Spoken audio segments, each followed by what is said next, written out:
anong suki mga idol oh? So karon guys, may hapon naarata sa merkado karon guys. So naami sa among suki sa bugas guys. So kanang so natatag ka search mo. Philiamin Store. Dito nagpalitan kay atong ipanghatag sa atong mga followers. So karon nagpalita og 5 kilos o 10 kilos ng bugas guys para atong ipanghatag. So abang-abang. Ala, let's go.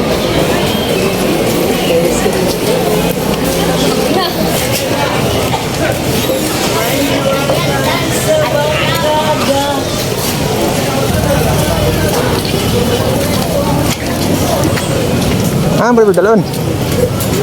Hey, bugat kay guys kay naatay dalang bit-bit na bugas 10 kilos o 5 kilos. So kini 10 kilos guys bugat kaayo. Ako ni ipanghatag bugat kay istanan guys. Panghatag jud din nato. Dala. So karon mga idol naata diri sa Mubod. So kay sige naman tagpanghatag sa atong mga followers, manghatag sa inyo ha. So kanang galantaw nga nakadawat na. So karon mga idol manghatag na po sa atong mama, sa atong mga ginikanan. Kaya sige tagpanghatag ninyo. Na, mas hindi ko pa sila dungagon po. So, ato nang ihatag ng 10 kilos itong ihatag nila.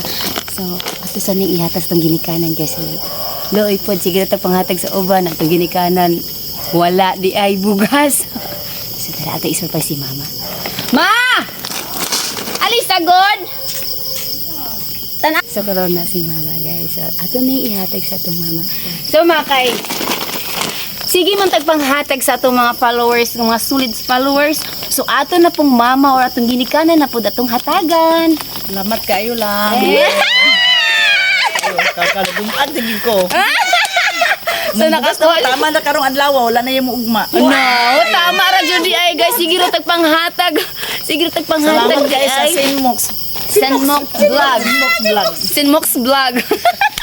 Pagod siya kabalo sa itong vlog.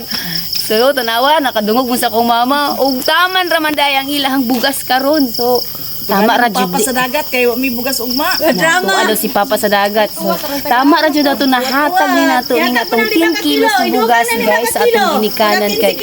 Jud is dong agon para ugma guys. So, tama ra. Tama. Oh, diba? Happy si mama. Happy ang tanan. Mangaon pa may apil ani guys.